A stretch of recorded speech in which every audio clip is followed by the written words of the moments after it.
Diálogo Trump-Xi direto, parceria estratégica Rússia-China. Houve pouquíssimos vazamentos a respeito. Bom dia, tarde, noite, madrugada, tudo. Bom, caneca do Donbass original. Bom, tá chegando a hora. Eu estou pronto para voltar à estrada nos próximos 4 meses, praticamente sem parar. E vai começar com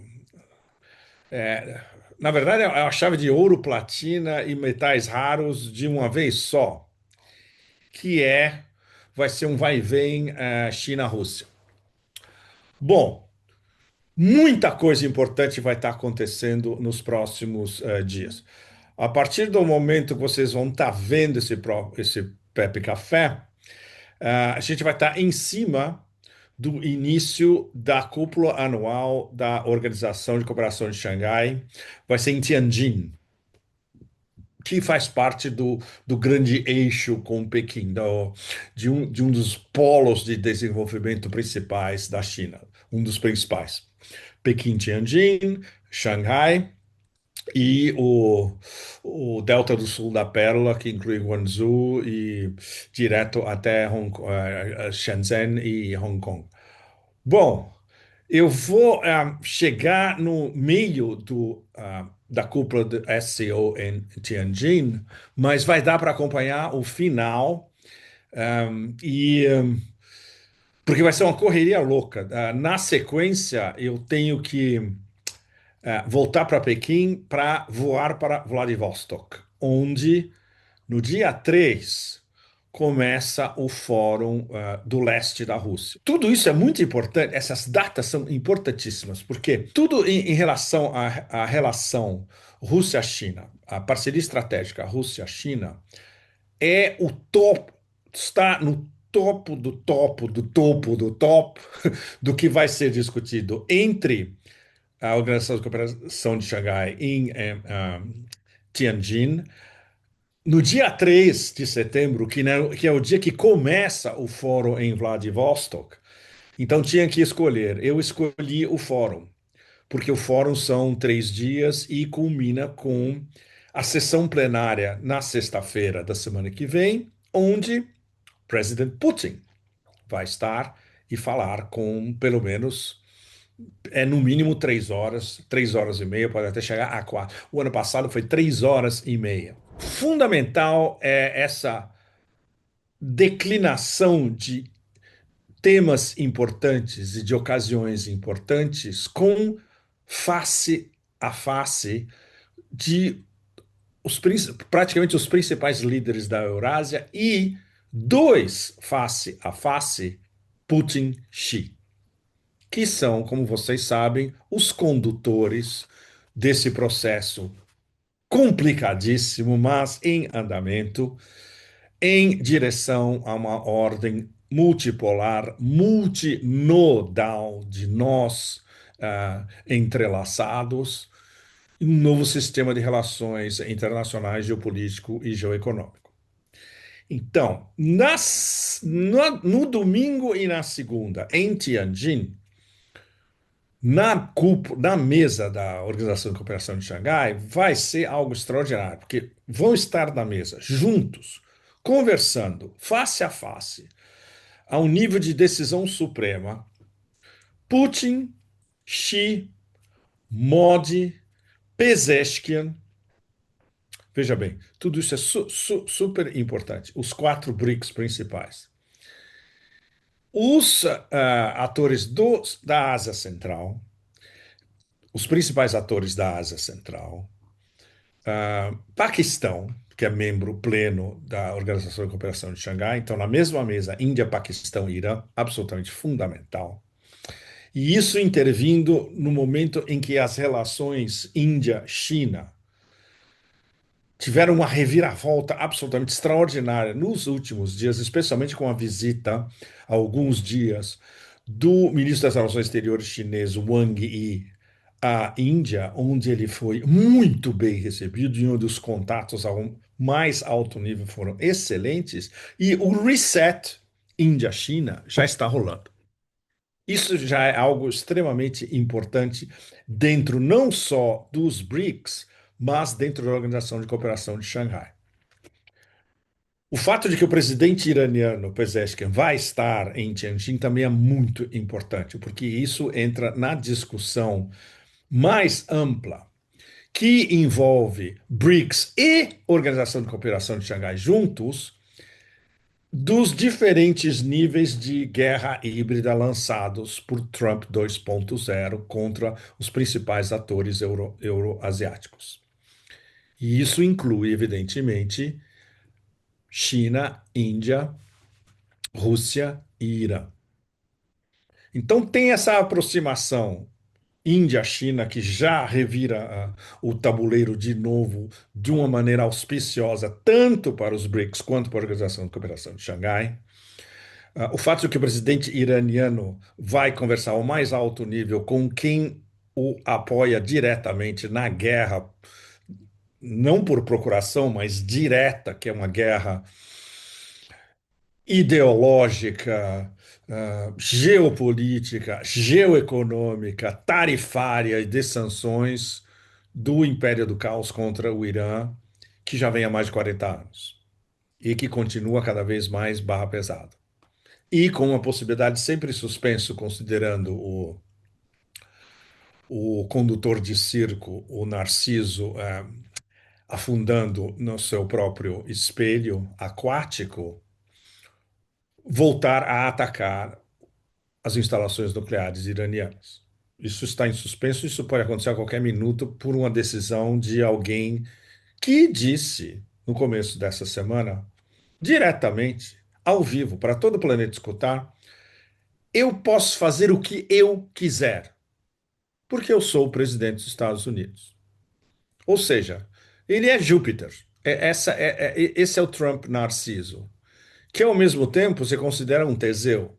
Se a gente quiser ir mais longe na mitologia grega, um Teseu, um autodenominado Teseu, usando o fio de Ariadne para se guiar dentro do labirinto e enfrentar pequeníssimos, mínimos, inconsequentes minotauros fabricados dentro da sua cabeça ou não, até mini minotauros reais, mas sem nunca conseguir sair do labirinto. Essa é a diferença. Mesmo com o fio de Ariadne, Trump Teseu não consegue sair do labirinto e ele é um prisioneiro do seu próprio labirinto também.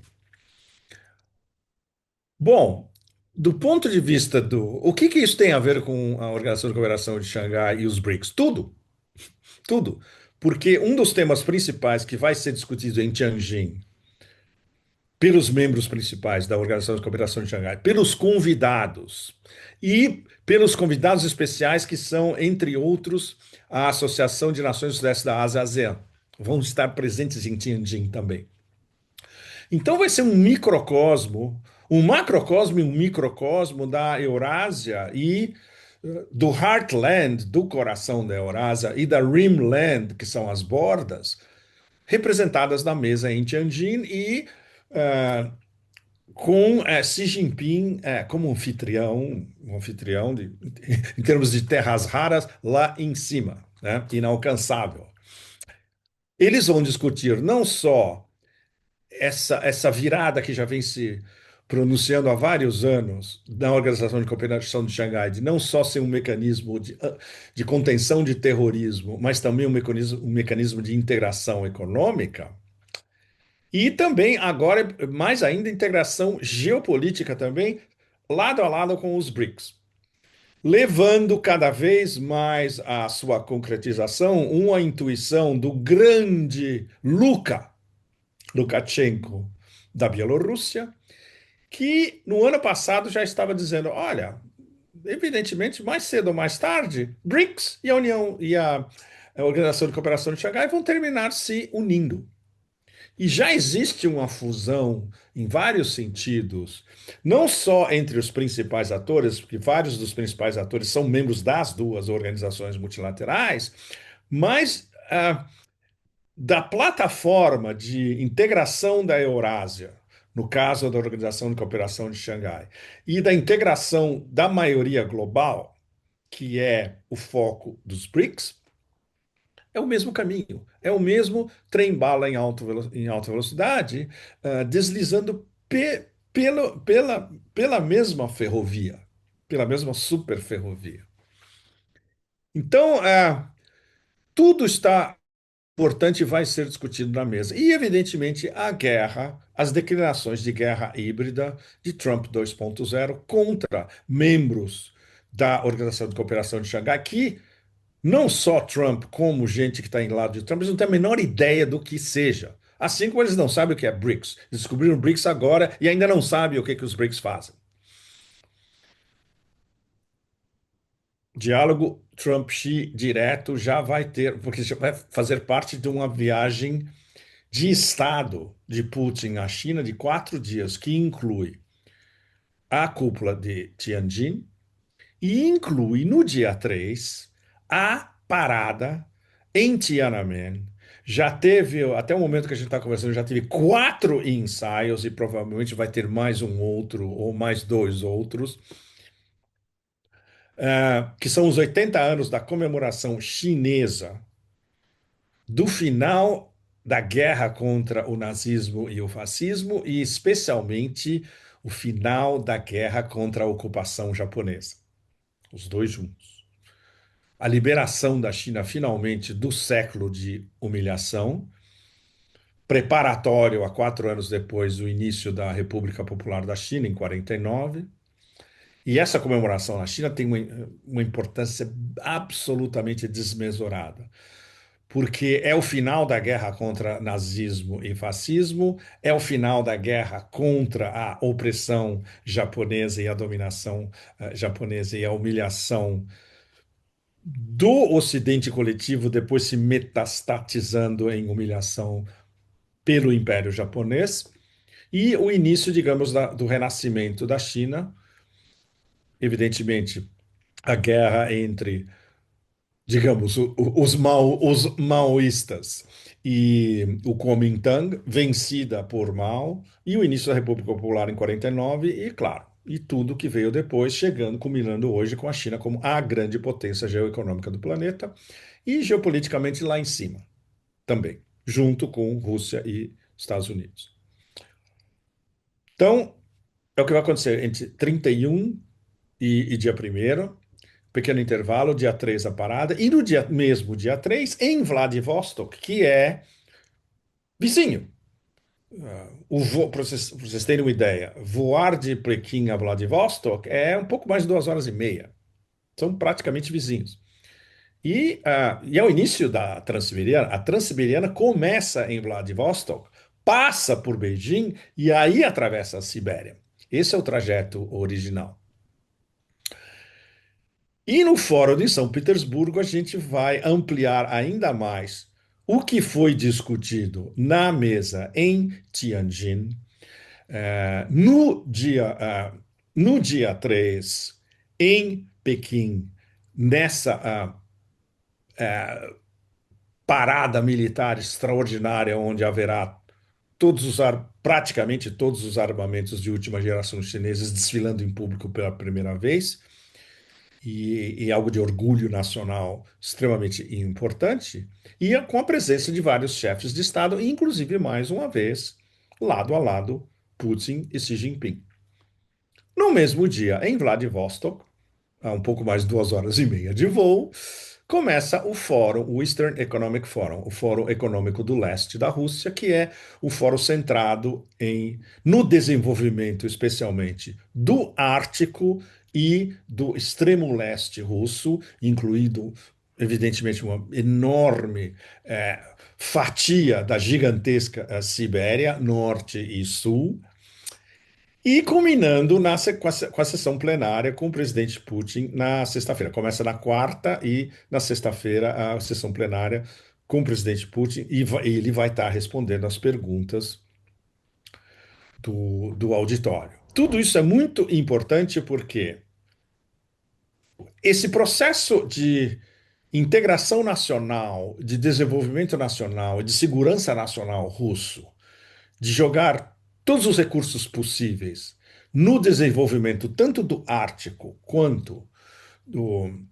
do extremo leste, indo até o Pacífico, é um espelho do processo que começou na China no final dos anos 90, a campanha oficial chinesa Go West, vá para o oeste, de desenvolvimento do Tibete e do Xinjiang.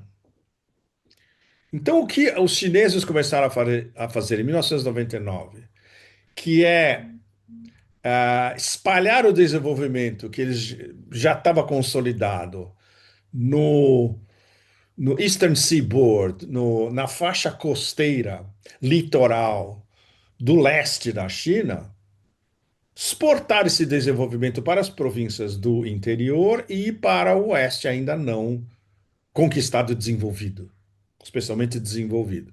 Os russos estão já há alguns anos, e isso nós que seguimos o Fórum de Vladivostok há vários anos, a gente vê lá mesmo, e é impagável você ir a Vladivostok, ir ao fórum, conversar com os atores, governadores regionais, líderes de províncias, CEOs de grandes corporações estatais, de ferrovias, de transporte marítimo, tudo isso.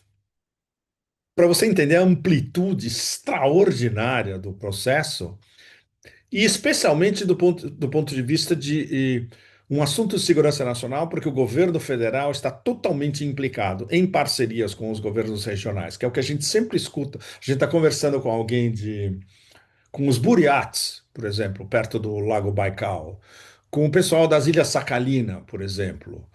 E todos eles falam mesmo, não, o governo federal está totalmente implicado, eles têm uma lista dos projetos, parcerias públicas e privadas e parcerias federais, estaduais, provinciais, dos oblasts.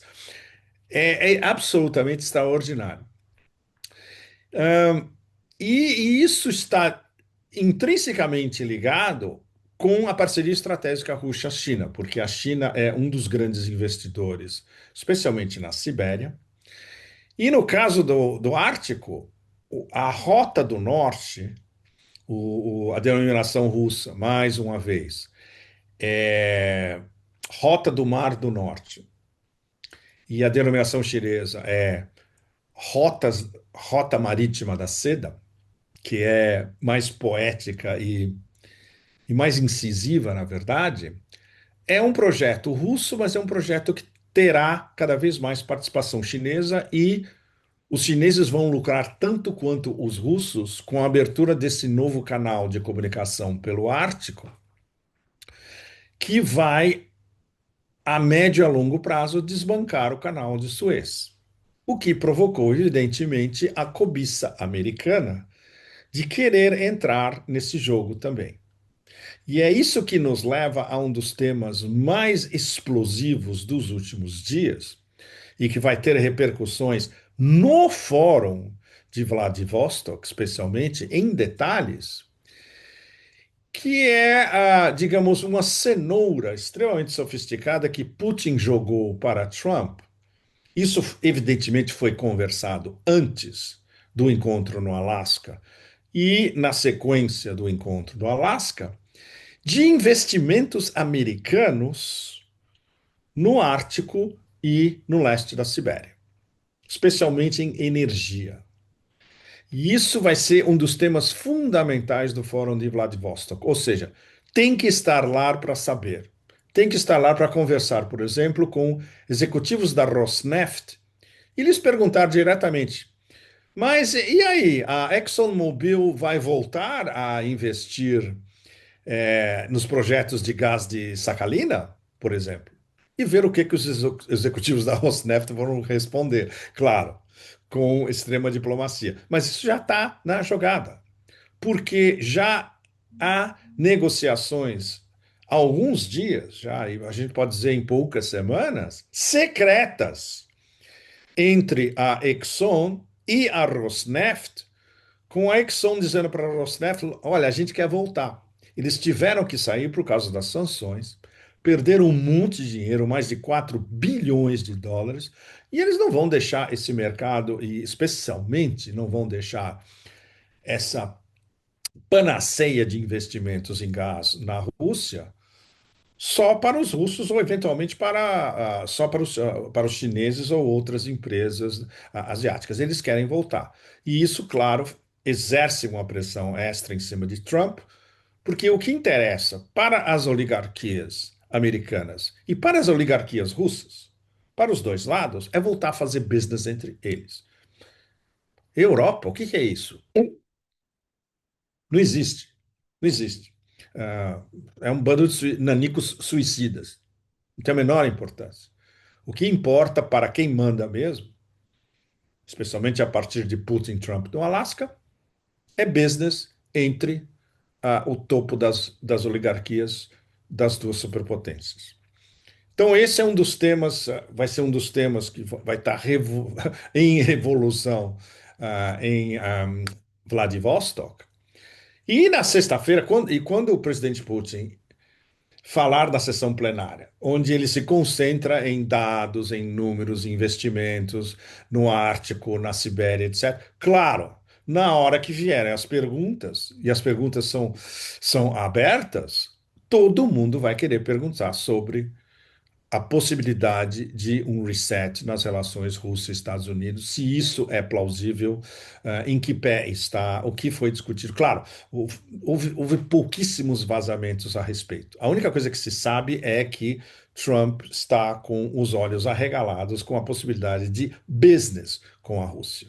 Para a gente chegar a esse ponto, tem que ser resolvidas questões fundamentais, das quais a Ucrânia é apenas um subtexto. Então, esses próximos dias, na semana que vem, em termos de o que está acontecendo no ápice da liderança do Sul Global, é absolutamente fundamental. Entre a Organização de Cooperação de Xangai, na sua cúpula anual, a parada militar em Pequim e o Fórum Econômico em Vladivostok. Depois, depois de tudo isso, a gente vai ter um painel ainda mais denso e entrelaçado nestas discussões em altíssimo nível. E, evidentemente, para onde está indo essa manobra articulada agora em detalhes, minuciosamente, pelas lideranças dos BRICS e da Organização de Cooperação de Xangai em paralelo, para manejar e administrar a loucura do império do caos, que é uma loucura não é previsível na maior parte do tempo, porque ela vem justamente desse narciso incontrolável e incendiário, que é capaz de mudar de ideia literalmente de um segundo a outro e criar frontes inteiros de tensão de um dia para outro. Mas todos esses telefonemas entre os líderes dos BRICS nas últimas semanas, o fato de que nessa cúpula em Tianjin todos os principais da Organização de Cooperação de Xangai vão estar na mesma mesa, tudo isso é muito importante. E especialmente esse encontro de vários dias, na verdade, onde eles vão ter oportunidades de entrar em detalhes mais constantes entre Xi e Putin. Porque, mais uma vez, qual é o X de toda a questão? É como o Sul global, a maioria global e as instituições multilaterais da maioria global, onde os BRICS e a Organização de Cooperação de Xangai estão no primeiro nível e há outras tão importantes quanto como a ASEAN, a Associação das Nações do Sudeste da Ásia, a União dos Latino, a CELAC, a União Latino-Americana, os africanos, evidentemente, como manejar o império imprevisível e muito perigoso, porque as pressões sofridas pelo Narciso, o Trump, são ainda mais viscerais do que as pressões sofridas pelos líderes dos BRICS, da Organização de Cooperação de Xangai. Trump precisa urgentemente de algum sucesso, seja qual for.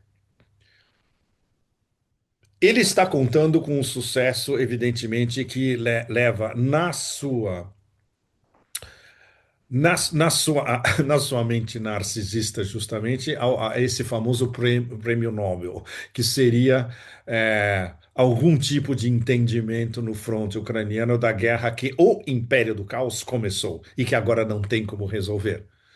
Onde o Império que começou a guerra está posando como mediador da própria guerra, o que é Kafka absoluto. Mas é a situação em que nós estamos. Os russos sabem perfeitamente, seja o que aconteça na Ucrânia, com o colapso progressivo do front, com a impossibilidade de colocar um elemento de racionalidade naquelas laias que estão em Kiev por trás do ator, que é um pobre coitado, é um ator, mas ele segue as ordens que vêm dessas laias nazi-fascistas perigosíssimas por trás, que essas é que controlam o jogo em Kiev mesmo. E elas, controladas em parte ou manietadas em parte ou dirigidas em parte pelos britânicos, fundamentalmente pelo MI6, muito mais do que a CIA. E já com o sucessor pronto em Londres para entrar em jogo, especialmente depois que ele pousou em branco e preto para a Vogue, e todo mundo sabe que ele vai ser impingido como o próximo líder da Ucrânia, General Zaluzhny. Então,